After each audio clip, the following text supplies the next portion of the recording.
We good? All right, we're good. Hello. How are you? Did you miss me? Maybe some of you did. I know some of you did. I apologize that this is late and it's also just me. I had a couple of messages saying, "Oh, I didn't get new episode this week," or a couple comic friends, and the podcast going well, and no episode this week. And I meant to do one. I was busy with a bunch of family things, as you heard from last week. Plus, I just wanted to let that episode breathe for a little bit. No, I mean that was a hard one even for me. I mean, goddamn, the woman almost cried at one point, 10 minutes in. I had the feelings of a son and a host all at the same time, where I was, as a host, I'm thinking like, oh God, how do I get this?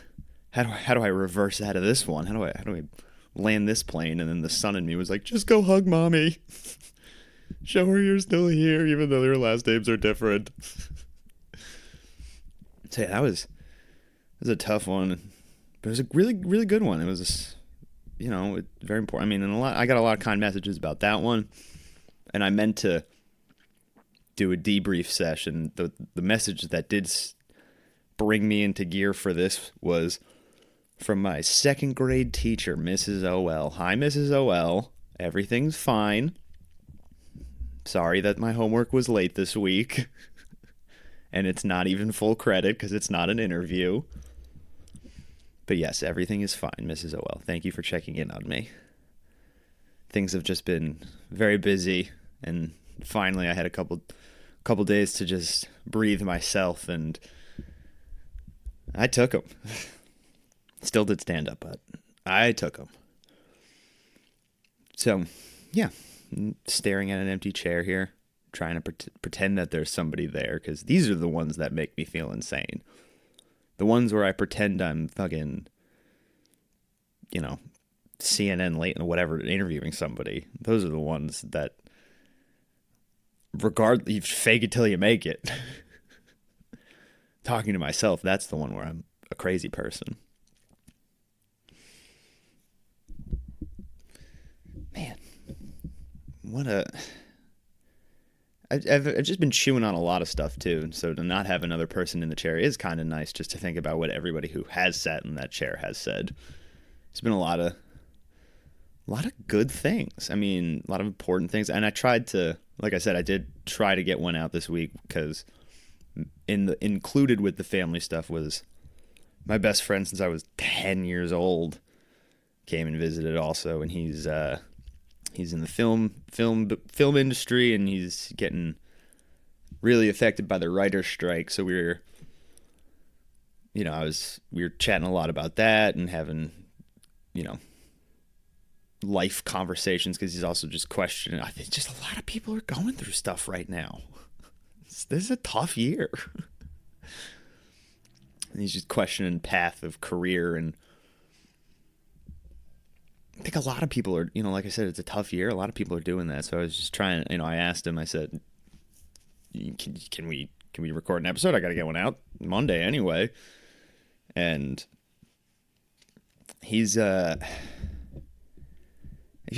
lot like, if you've ever seen that movie Walter Mitty, there's they had Sean Penn is a photographer, and fucking Ben Stiller's looking for him. They're friends, and Sean Penn, he's tracking down this snow cat that is very, very elusive, and there's only like a couple of recorded pictures or something of the cat in the world. And there's this really, nice monologue at the end about how Sean Penn finally sees the cat. He's been sitting in the fucking mountains for however many days or whatever, and he's got the snow cat in his lens, and he's about to take the picture, and then he just puts his lens down and he sits in the moment. And that's sort of how I view my friend Jared. He's a lot like that snow cat, where if you try to capture that moment and record it, it doesn't feel as genuine or as special. So it's he's a very special person that I'm lucky to have, and sorry that I wasn't able to get a recording down with him, but he spoke a lot about feeling, just the idea of wanting to provide. He spoke a lot about how the idea of owning like a bakery or something makes sense to him. People are like, I need bread. I come to you. I make you bread. I sell you bread. Now you have bread. And I kept going back to it. I kept saying, okay, so go make bread. It's not obviously that easy, but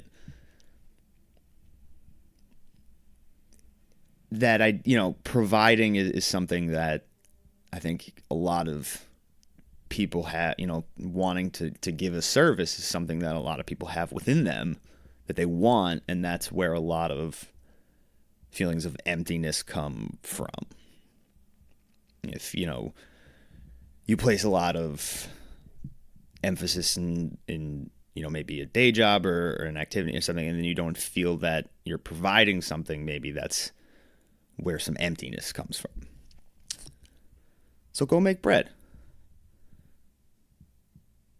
You're going to have, yes, having a storefront costs a lot of money if people don't like your bread. You got to change up your bread.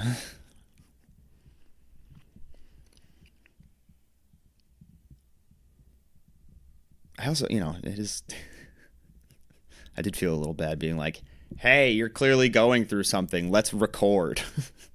So, sorry about that, Jared. So I did, feel bad about trying to get him on the mic, but it was a lot of themes that have been explored here in past episodes, as well as, when I failed that exam by 2 questions, and Janelle was talking me through a freak out. It's the idea of, coming back and taking the stairs, and, it's the long way. It's incredibly hard, and, there's going to be broken stairs along the way that you're going to have to navigate through. And it connects as well to what Aaron Matthews was saying, where if you look back and you're right where you want to be, from 6 months ago or a year ago, or you may experience 5, 6, 7, 8 broken steps in a row. And once you get through 2 or 3, pick your head up and you think, oh, fuck, I have 4 more broken steps to go. It's easy to not look back and realize you just made it through half the broken steps there were. So if you're in the mud or at the bottom of the staircase, it's hard to get out of the mud or to the top of the staircase, but you gotta start it. That's the hardest part, is just starting, is taking that leap. And then maybe once it's in the free fall, look up in a while and enjoy the sights. Take a breath. My mom literally at one point when we were hanging out, we were going somewhere, and she just stopped to smell some flowers. she giggled at that, and she's, I literally just stopped to smell the roses. That's, it is hard to do the little things like that when you are so bogged down by career chasing, or whatever the chasing may be, whatever the challenge may be. It's hard to do the things that will take away from that chasing, such as stopping to smell the roses. And it's hard to take a leap when you don't know what you want to do. You're free falling into a dark pit and you don't know where the bottom is and you don't know even if you have a parachute.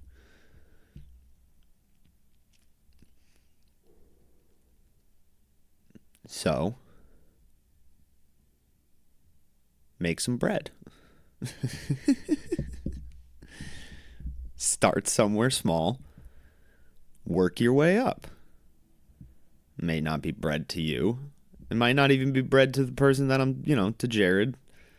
It might not even end up being bread, but you gotta start somewhere.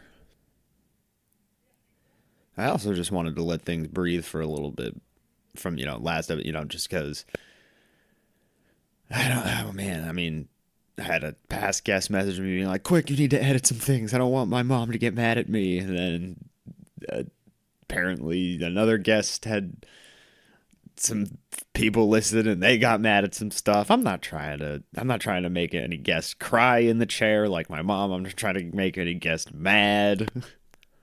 I'm just trying to have some honest conversations and get to know some people a little bit better. I mean, especially going back to my mom episode. I mean, it's very easy to forget that your parents are people too, and they had parents. I mean, even of course, grandparents. It's hard. It's hard to think of your parents as children and how they lived when they were, growing up. So to learn a little bit about that and hear some of the hardships and things my mom experienced really was important to me as well. It gave me more of an insight into her and my lineage. I mean, her dad, Pa, Adrian, he died when I was like 4 or something. I don't really remember him. And there was a lot of,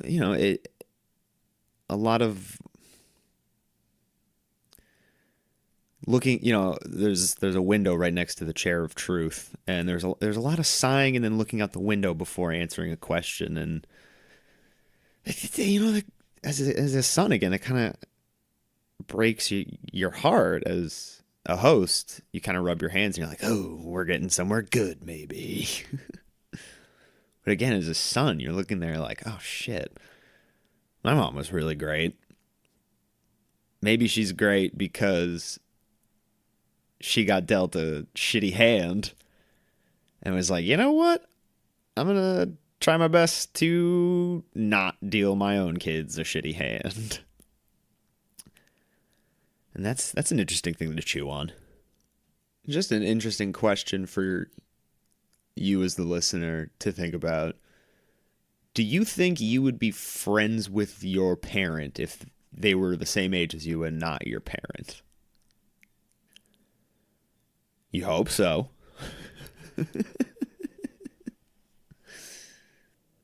was really cool for me. I did, like I said, I was still doing some stand-up when all the family was here, and that was awesome that they came to the shows. And one of the shows, my parents sat next to each other, listened to the jokes that I have about everything that happened, and I gotta shout that out. They were mature about it, watching me do my work and accepting that this is my point of view and my perspective, and no fights, no nothing. I mean, it was awesome. It was a really, really cool moment for me. And I, just wanted to shout that out publicly, because two things can be true at once, and when I was planning this whole family, when my mom was coming into town, my dad was saying, keep me posted about shows and, we can all get together, which is already crazy big of him. And then he did slip in and, at one of our first conversations, maybe don't do the jokes about the divorce, and I was like, ah, which I totally get that perspective. Of course, that makes complete sense. But also, then I had to say, hey, man, I'm doing like 25 minutes. These are, those are some of the jokes that hit harder. I can't cut that. This is my job. I gotta do well. And he was like, okay, I'll think about it. And a couple days later, called me and maybe even just shot me a text and was like, hey, forget I even mentioned anything. I thought about it. You're totally right. You do you. Don't even think like we're there. Which then immediately I was like, fuck, they're gonna be there. ah. But it all went okay, and that's that's sort of how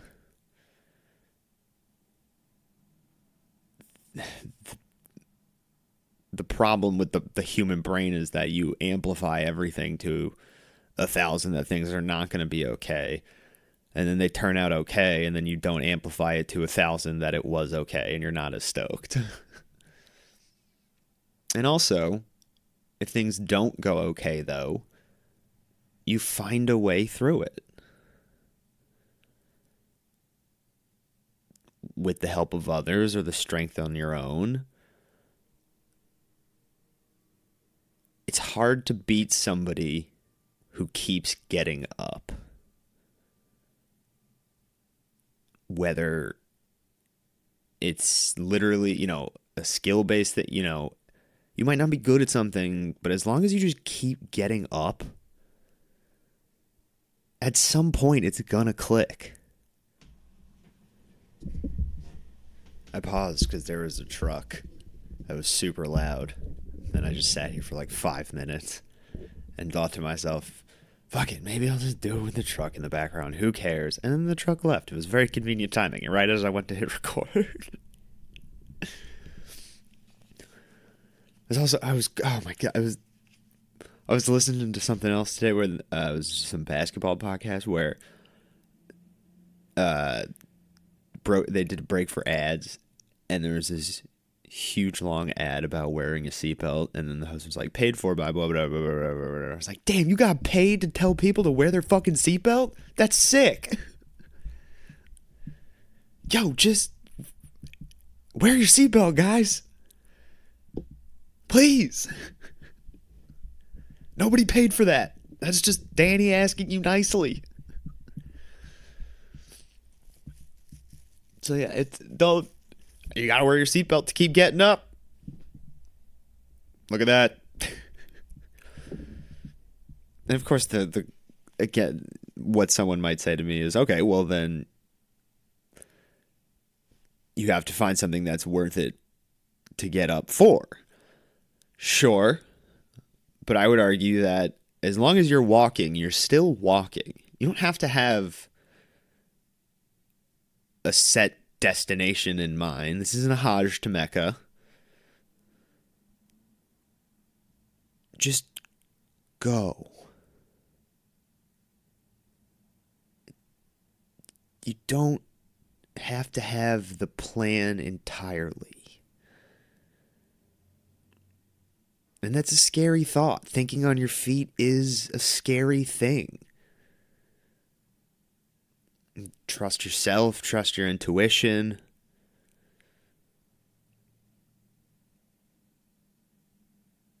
Sometimes those footsteps get crossed up. But it's okay, because you can still straighten it out. So this is a tough year for a lot of people. I was chewing on something else Janelle said, when someone passes, and then instead of saying, oh, how'd they go, you can ask, what were they like? And I thought that was really great. And I got to use that one too soon after she said that.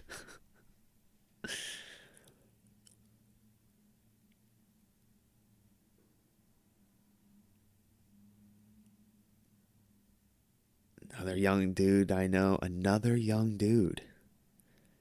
Hit with testicular cancer, now gone. It's too many that I've known. So just to go with the seatbelt thing, check yourselves to the homies. You are down there anyway, all the time. Why don't you make touching yourself sort of productive for about 8 to 16 seconds? Please.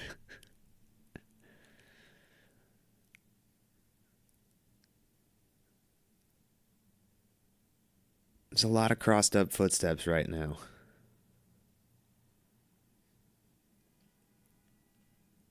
And it sucks.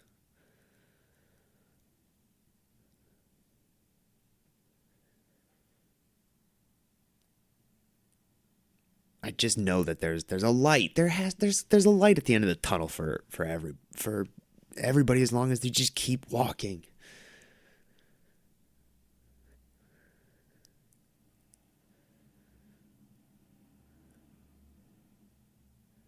All right, we'll go back to the silly times. There's going to be an interview next week. I don't know who it's going to be. It'll be somebody though, and they'll be funny, and we'll have a good time.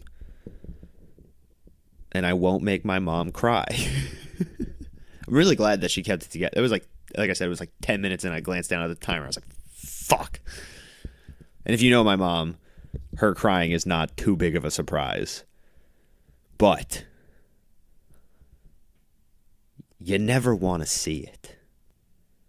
Seeing your parent cry is like a weird art exhibit. It's just like, oh, I don't know how to feel at this. What's going on? Oh, God.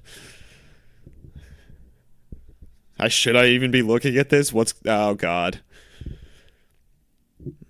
How do I want to put a bow on this? Got a lot of fun shows coming up. That's going to be really cool.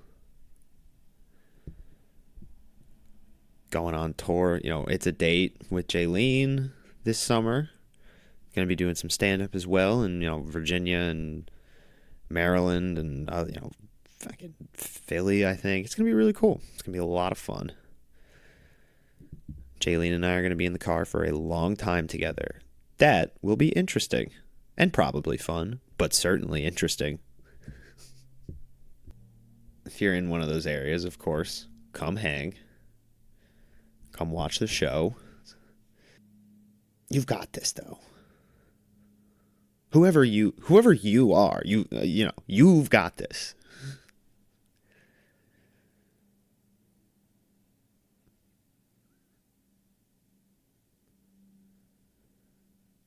And whatever it is, it's gonna be fine. All right. Have a good couple of days. You'll hear the slide guitar on Monday.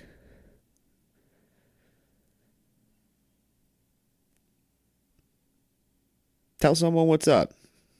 Say hey to an old friend. All right. Goodbye.